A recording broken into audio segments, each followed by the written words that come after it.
difficult it is, and then to realize how many people around me have an issue with that stuff. Xanax is a motherfucker. And I didn't know what a motherfucker it was until I talked to a friend who is a counselor at a drug rehab center, where he was saying that that is one of the ways that people get locked back into drinking and doing drugs, is a psychiatrist will prescribe Xanax. And sober people who get on Xanax all of a sudden start drinking. He said it's super common.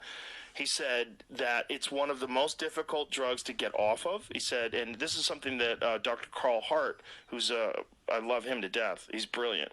He speaks so openly and honestly about drugs, and the guy's a professor at Columbia. He said that there's two drugs that will kill you when you get off of them. He goes, it's alcohol and benzodiazepine. Those are the two that if you just quit, you'll fucking die. Or you wish you would. Meanwhile, they're handing those things out like Tic Tacs. Yeah. Well, they were regarded as a safe substitute for barbiturates. And you could easily overdose on barbiturates, especially with alcohol. Well, when did they know? When was it in the literature, the difficulty of detoxing yourself from these? Very recently. Really? Yeah. Jesus Christ. And when did they start being handed out?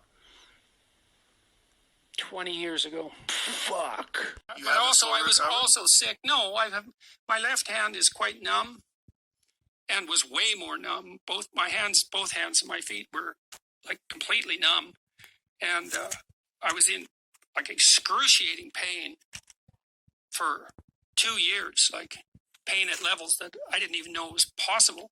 All the time, or on occasion? No, this is one of the things that was terrible about it, is that it was really, really bad in the morning. And did it start right after you got off of the Xanax? No, but it got way worse. I was never getting back. This shit. Our son shouldn't have it either. And I'll have to stay buried down here with me.